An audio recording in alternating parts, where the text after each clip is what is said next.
12 जून 2025 दोपहर का समय था। सूरज चमक रहा था आसमान में।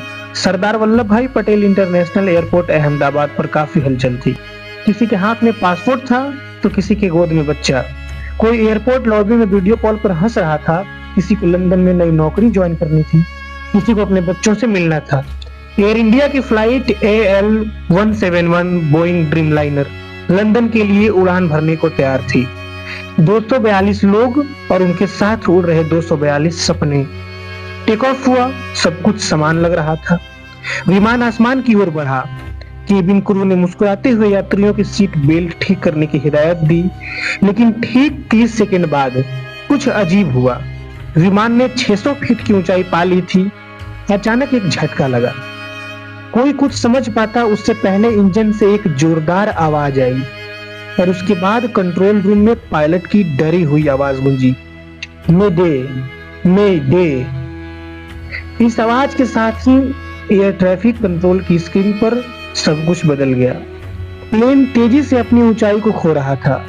पायलट आखिरी कोशिश कर रहा था, लेकिन रनवे दूर जा चुका था और फिर अहमदाबाद के ही एक मेडिकल कॉलेज हॉस्टल की इमारत से टकरा गया।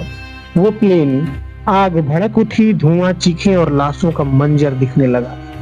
प्लेन के अंदर बैठे 242 में से 241 लोग मौके पर ही मौत हो गई। सिर्फ एक व्यक्ति, विश्वास कुमार रमेश, जिंदा बचे। हॉस्टल में अभी 30 से ज्यादा जाने गई, 60 से ज्यादा लोग गंभीर घायल हो गए। विश्वास एक ब्रिटिश नागरिक सीट 11A पर बैठे थे। उनके साथ उनके भाई भी थे जो इस हादसे में मारे गए। वो कहते हैं कि मैं बाहर कैसे आया मुझे पता नहीं। मैंने कुछ सुना, धुआं देखा, सीट बेल्ट खोली और फिर अंधेरा। और जब वो होश में आए तो वो अहमदाबाद के सिविल हॉस्पिटल में थे। चेहरे पर पट्टियां, सांसों में दर्द और आंखों में एक सवाल, मैं क्यों बचा? ब्लैक बॉक्स मिला, जांच शुरू हुई। DGCA, Boeing, JE, air India सब जवाब तलाशने लगे। ब्लैक बॉक्स में जो रिकॉर्डिंग निकली उससे साफ सुनाई देता है कि टेक ऑफ के ठीक बाद प्लेन का इमरजेंसी पावर सिस्टम एक्टिव हो गया था, मतलब इंजन फेल हो गया था। मेन पावर सप्लाई डाउन थी और तभी वो मेटालिक नॉइज, जो टूटती हुई मशीन की आवाज और फिर क्रैश। एयर इंडिया की ओर से कहा गया ये ड्रीमलाइनर बिल्कुल दुरुस्त था, मेंटेनेंस क्लियर था।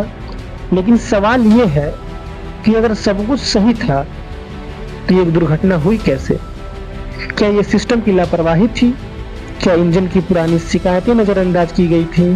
क्या टेक्निकल स्टाफ ने सही रिपोर्ट नहीं दी थी? और सबसे बड़ा सवाल, क्या इस हादसे को रोका जा सकता था? सरकार ने कहा हम जांच कर रहे हैं, एयर इंडिया ने कहा मुआवजा। पर सच ये है कि जिनके अपने इस हादसे में खो गए उनके लिए कोई जांच, कोई मुआवजा, कोई प्रेस कॉन्फ्रेंस कुछ भी मायने नहीं रखता है। हॉस्टल की इमारत में पढ़ाई कर रही लड़कियां, बच्चे कुछ बस दोपहर का खाना खा रहे थे। एक लड़की का आखिरी मैसेज था, मम्मी 2 बजे बात करती हूँ, और वो बात कभी नहीं हो सकी। सरदार वल्लभ भाई पटेल इंटरनेशनल एयरपोर्ट से उड़ी इस फ्लाइट ने केवल एक विमान ही नहीं गिराया, इसने भरोसा गिरा दिया। उसने सिस्टम की पोल खोल दी, उसने जमीर हिला दिया। विश्वास आज भी बोलते हैं, काश उस दिन हम लेट हो गए होते। लेकिन हादसे वक्त देखकर थोड़ी ना आते हैं। ये कोई पहली बार नहीं है। 2010 मैंगलोर में 158 लोगों की मौत, 2020 केरल में 21 लोगों की मौत, और अब 2020 अहमदाबाद में 280 से ज्यादा जाने गई। हर बार सरकार कहती है इंक्वायरी चालू है, और हम फिर अगले हादसे का इंतजार करते हैं। हमारे देश में प्लेन उड़ाना अब एडवेंचर नहीं रहा।